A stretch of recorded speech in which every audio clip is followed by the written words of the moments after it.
हाय traders, स्वागत है आपका traders club of India channel में। होप आप सब लोग ठीक है। तो बैंक निफ्टी का मार्केट एनालिसिस करते हैं कल के लिए। कल है 4 अक्टूबर। तो कल का प्राइस एक्शन देखते हैं, इंट्राडे मेन सेटअप बनाते हैं और हमारा मार्केट एनालिसिस करते हैं। उससे पहले हम आज का मार्केट देखें। बैंक निफ्टी का तो 1000.1077 ऑलमोस्ट 1500 पॉइंट्स नीचे की हमें आज गिरावट दिखाई। इसका रीजन मैंने निफ्टी में भी बता चुका है, जो सेबी के जो नए रूल्स आए हैं। ठीक है, इसके वजह से क्या होता है, जो बड़े बड़े पोजीशंस लेके बैठे इन्वेस्टर्स लोग, वो लोग अपने पोजीशन एज करके रखते हैं। अभी उनको भी महंगा पड़ने वाला है, तो वो अपने पोजीशन एडजस्ट करते होंगे। तो ये अच्छा खासा करेक्शन मिलेगा। मुझे लगता है कल भी मार्केट या ये वीक पूरा मार्केट करेक्शन में ही जाएगा, थोड़ा नीचे हो सकती है।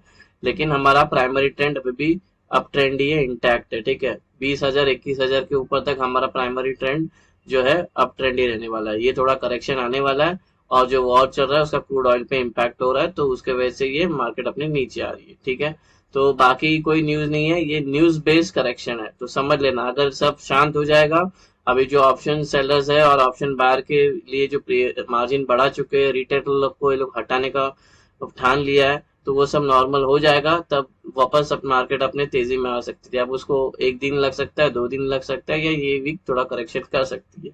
अगर कल किसी को प्राइस एक्शन बेस्ड ट्रेड करना है, तो मार्केट अगर यहीं पे ओपन होती है, सस्टेन करती है, पॉजिटिव प्राइस एक्शन बनाती है, यहाँ से लॉन्ग कर सकते हैं ये टारगेट के लिए। ठीक है, ये टारगेट के लिए। और लॉन्ग होना है तो ये वाला ट्रेंड लाइन है कि जो पीछे हिस्टोरिकल एक ट्रेंड लाइन है, इसको थोड़ा संभाल के, इसको ब्रेक होगा तो और लॉन्ग हो सकते हैं यहाँ तक के लिए और यहाँ तक के लिए। ठीक है, नीचे के साइड में तो अगर इसको सस्टेन करके नीचे गिरती है मार्केट, ये लो ब्रेक कर देती है, नेगेटिव पैटर्न मिलता है, तो कोई शॉर्ट कर सकते हैं पहला टारगेट। अगर ये भी ब्रेक करता है तो 50,500 एक अच्छा खासा नीचे का एक ओपन हो चुका है, नीचे की गिरावट। ठीक है, हम हमारे 5 मिनट टाइम फ्रेम पे आ गए। मेन सेटअप डिस्कस करते हैं। सेटअप डिस्कस करने से पहले आपसे रिक्वेस्ट करता हूँ, अगर आप चैनल पर नए हो तो प्लीज चैनल को सब्सक्राइब करना, बेल आइकन को हिट करना, जिससे मेरे सारी वीडियोस की नोटिफिकेशन आपको समय पर मिलते रहे। वीडियो को पूरा देखना, बीच में स्किप मत करना। हाफ इन्फॉर्मेशन लेके जाके ट्रेड करोगे तो आपको नुकसान हो सकता है। वैसे कोई टिप या कोई एडवाइजरी कॉल नहीं है, ना ही हम सेबी रजिस्टर्ड है। ये एजुकेशन पर्पज के लिए वीडियो है, तो इसको एजुकेशन पर्पज के हिसाब से देखना। अगर ये सेटअप आपको पसंद आता है तो इसको पहले बैक टेस्ट करना, उसके बाद अपने ट्रेडिंग व्यू में इसको यूज करने लेना अपने रिस्क पे।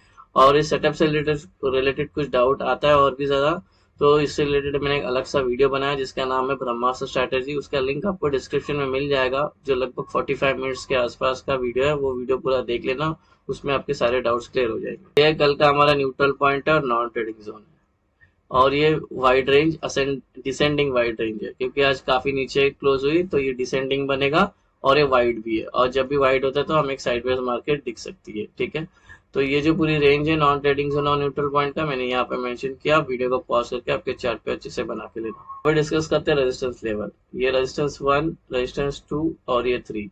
और जो हमारे रेजिस्टेंस होते हैं वो टेक्निकली हमारे नॉन ट्रेडिंग जोन भी होते हैं।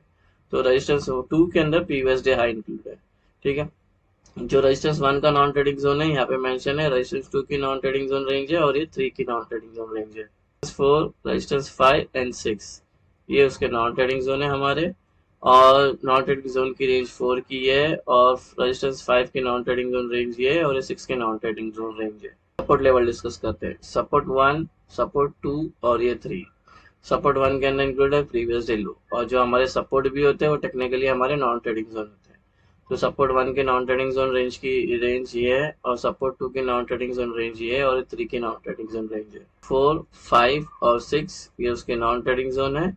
सपोर्ट 4 की नॉन ट्रेडिंग जोन रेंज यहाँ पे मेंशन है, ये 5 की नॉन ट्रेडिंग जोन रेंज है, और ये 6 की नॉन ट्रेडिंग जोन रेंज है। एग्जिट ये हमारे कल के एंट्री और एग्जिट। जब नॉन ट्रेडिंग जोन मेट हो जाएगा तो ऊपर के साइड में ग्रीन एरोज मार्क करना, नीचे के साइड में रेड एरोज मार्क करना। हाँ, मुझे पता है ये ग्रीन होना चाहिए, लेकिन ये रेड हो गया और ये ग्रीन हो गया, लेकिन आपको यहाँ पे ग्रीन बनाना है, क्योंकि हम ऊपर का ट्रेड के लिए ग्रीन बनाते हैं। ठीक है, और ये इसको रेड करना। ठीक है, ये थोड़ी सी गलती हो गई। ठीक है, तो जो हमारा ग्रीन का मतलब हमें बाय करना है, लॉन्ग होना है, रेड का मतलब हमें सेल करना है, शॉर्ट करना है। अब इस सेटअप के 2 इंपॉर्टेंट रूल है। पहला जो रूल है, रूल नंबर 1, प्राइस को नॉन ट्रेडिंग जोन में हो जाएगी, होनी चाहिए। ठीक है, ये नॉन ट्रेडिंग जोन आपके सब जगह दिख जाएगी। ठीक है, नॉन ट्रेडिंग जोन में आ गई है, तो रूल नंबर 2 है, प्राइस नॉन ट्रेडिंग जोन में आने के बाद उसको 15 मिनट सस्टेन करनी चाहिए। ठीक है, तो सपोज ये नॉन ट्रेडिंग जोन है, राइट, तो इसके अंदर अगर वो है तो हमारा ट्रेड कभी भी नॉन ट्रेडिंग जोन से ही स्टार्ट होगा। इसके अंदर है तो उसको 15 मिनट एटलीस्ट सस्टेन करनी चाहिए, उसके बाद वो जिस साइड का ब्रेकआउट करेगी उस साइड का हमारा ट्रेड बनेगा। और जब ये दोनों भी रूल मैट हो जाते हैं, उसके बाद एंट्रीज की बारी आती है अपसाइड या डाउन साइड में। तब दो एंट्रीज है, एक सेफ एंट्री है सेफ ट्रेडर्स लोग के लिए, एक एग्रेसिव एंट्री है एग्रेसिव ट्रेडर्स के लिए।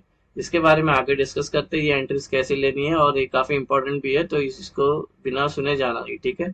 लेकिन ये दो रूल इंपॉर्टेंट है, इसके बिना हम ट्रेड में एंटर नहीं हो सकते। फ्लैट ओपन, अगर मार्केट यहीं पे ओपन होती है जहाँ पे क्लोज होगी, तो हमारा ट्रेड बनेगा नहीं जब तक प्राइस हम नॉन ट्रेडिंग जोन में आती है। यहाँ पे सस्टेन करती है मोर देन 15 मिनट, जिससे हमारा रूल नंबर 1 और रूल नंबर 2 मैट हो जाता है। फिर ये जिस साइड का ब्रेकआउट करेगी उस साइड का हमारा ट्रेड बनता है। अभी डिस्कस करते हैं गैप अप। प्राइस यहाँ पर है, अगर ये गैप अप सपोज यहाँ पे ओपन होती है, तो टेक्निकली ये नॉन ट्रेडिंग जोन में ओपन हो जाएगी, जो हमारा रूल नंबर 1 है। इसी के अंदर ये सस्टेन करती है मोर देन 15 मिनट से 15 मिनट, तो रूल नंबर 2 भी मैट हो जाएगा। फिर ये जिस साइड का ब्रेकआउट करेगी उस साइड का मार्केट बन सकता है। अगर ये गैप अप होती है यहाँ पे और तुरंत गिरना स्टार्ट करती है, या तो और ऊपर जाने लगती है, तो ऐसे में हम ट्रेड नहीं करेंगे जब तक प्राइस नॉन ट्रेडिंग जोन में नहीं आती है। तो एग्जांपल के लिए गैप अप होती है और सपोज से गिरने लगती है, और इस इधर उसको एक सपोर्ट मिल जाता है नॉन ट्रेडिंग जोन में, और यहाँ पे टाइम स्पेंड करती है यहाँ पे आगे, जिससे हमारा रूल नंबर 1 और 2 मैट हो जाता है। फिर जिस साइड का ब्रेकआउट करेगी उस साइड का मार्केट बन सकता है।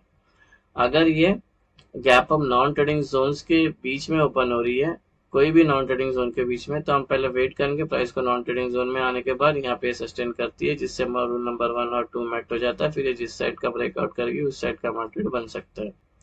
अभी डिस्कस करते हैं गैप डाउन। प्राइस यहाँ पर है, अगर ये गैप डाउन सपोज यहाँ पे होती है, तो टेक्निकली नॉन ट्रेडिंग जोन में ओपन हो जाती है, जो हमारा रूल नंबर 1 है। इसी के अंदर सस्टेन करती है 15 मिनट या 15 मिनट के ऊपर, तो रूल नंबर 2 भी मैट हो जाएगा। फिर ये जिस साइड का ब्रेकआउट करेगी उस साइड का मार्केट बन सकता है।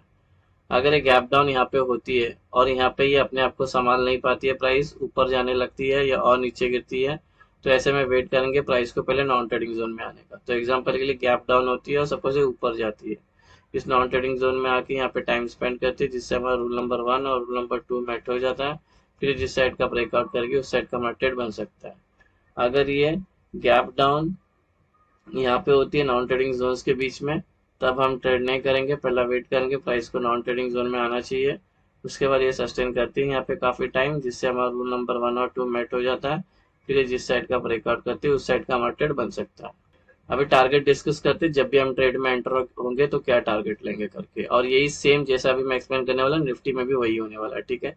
अगर यहाँ पे टाइम स्पेंड की, जिससे हमारा रूल नंबर 1 और 2 मैट हो जाता है, और सपोज से ब्रेकआउट है, एंट्री आई, हमने इस ट्रेड में एंटर किए, तो टारगेट क्या होगा 1 2, ठीक है। अगर ये वाला ऊपर का ट्रेड लिया तो इसके ऊपर के लेवल होंगे टारगेट, अगर ये वाला ट्रेड लिया तो इसके ऊपर के लेवल होंगे टारगेट। सेम वे अगर प्राइस यहाँ पे सस्टेन करके ब्रेक डाउन करते हैं, ये नीचे का ट्रेड लिया तो ये 2 लेवल होंगे टारगेट, अगर ये वाला नीचे का ट्रेड लिया तो ये 2 लेवल होंगे टारगेट। तो सारे टारगेट आपको ऐसे ही लेना, निफ्टी में भी यही अप्लाई करना है। का डेटा देखते हैं और ओआई का सपोर्ट और रेजिस्टेंस मार्क करते हैं, ठीक है। जैसे कि अभी मार्केट काफी गिरी है, ठीक है, तो ऑप्शन चेन में सबसे ज्यादा वीकनेस ही है, कॉल राइटर्स काफी स्ट्रांग है पुट राइटर्स के मुकाबले। तो जिस स्ट्राइक प्राइस पे सबसे ज्यादा कॉल राइटर्स और पुट राइटर्स प्रेजेंट है, उसका मैंने सपोर्ट और रेजिस्टेंस ले लिया, तो हम उस पर डिस्कस करते हैं, ठीक है। अगर कल अप ट्रेंड में चल रही है मार्केट, अप ट्रेंड में आ गई, तो ऊपर एक रेजिस्टेंस मिलेगा 52,500 का, ठीक है। इसको लग के प्राइस नीचे आ सकती है, ट्रेंड चेंज हो सकता है, बिकॉज यहाँ पे कॉल राइटर्स के ओपन इंटरेस्ट सबसे ज्यादा यहाँ पे बैठे हुए सेलर्स, सेलिंग का प्रेशर है, इसको लग के प्राइस नीचे आ सकता है। तो यहाँ पे अगर ये हमारा दोनों भी रूल मेट होता है, R1 और R2, और ब्रेकआउट आता है, तो एंट्री कौन सी बनेगी, सेफ एंट्री लेना।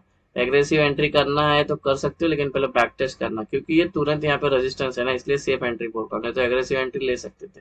नहीं तो ये क्या हो जाएगा, इसको लग के रिटर्न आके ट्रेंड चेंज हो सकता है और आपका एसएल भी कर सकता है। अगर कल डाउन ट्रेंड में चल रहे हैं तो नीचे एक सपोर्ट देखने मिलेगा 51,300 का, इसको लग के प्राइस ऊपर जा सकती है, ट्रेंड चेंज हो सकता है, बिकॉज जो पुट राइटर्स के ऊपर इंटरेस्ट सबसे ज्यादा यहाँ पर प्रेजेंट है, यहाँ पे बायर्स बैठे हुए हैं। तो यहाँ पे भी अब अगर दोनों भी रूल मेट होने ब्रेक डाउन आता है तो सेफ एंट्री के लिए जाना, अगर एग्रेसिव में भी गए तो थोड़ा सा यहाँ पे अपनी आधी क्वांटिटी बुक कर लेना, ठीक है। तो संभाल के सेफ एंट्री करना, ठीक है। अब बात करते हैं पीसीआर पुट कॉल रेशियो की, जो 0.5 चले गया बैंक निफ्टी का भी, ठीक है। 0.5 एकदम बियरिश है, ठीक है, वीकनेस काफी है। तो अभी कैसे मार्केट नहीं यहाँ पे क्लोज किया, अगर छोटे में देखने गए तो ये आज पूरी गिरी मार्केट, यहाँ पे क्लोजिंग हो गई, ठीक है। अगर कल गैप डाउन होती है यहाँ पे, तो ये 0.5 का 0.4 हो जाएगा और 0.3 भी हो सकता है, तो ये काफी ओवर सोल्ड में चली जाएगी। और जब भी मार्केट 0.4 या 0.3 आ जाती है ओवर सोल्ड में, तो ये एक पुल अप मारेगा, ठीक है, या शॉर्ट कवरिंग आएगी ऊपर के साइड में। तो उसके बाद वो डिसाइड करेगी उसको साइडवेज रहना है, अप ट्रेंड में जाना है या नीचे रहना है।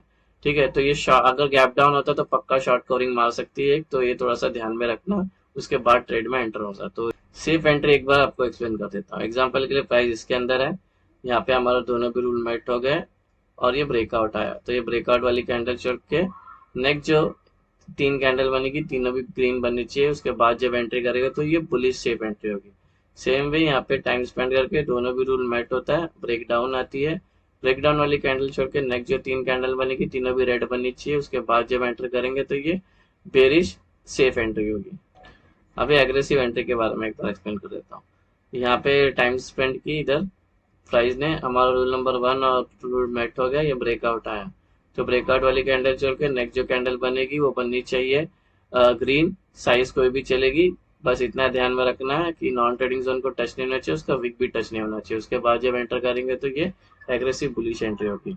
दोनों भी रूल मेट होने के बाद नीचे का अगर ब्रेकआउट करती है तो ब्रेकआउट वाली कैंडल छोड़ के नेक्स्ट जो कैंडल है वो रेड बननी चाहिए, साइज कोई भी चलेगा, नॉन ट्रेडिंग जोन को टच नहीं होना चाहिए, उसका विक भी टच नहीं होना चाहिए। उसके बाद जब एंटर करते तो ये एग्रेसिव बेरिश एंट्री होगी। सो गाइस, ये बन गया हमारा कल का बैंक निफ्टी का इंट्राडे सेटअप। होप आपको ये सेटअप पसंद आया तो वीडियो को लाइक शेयर सब्सक्राइब करना।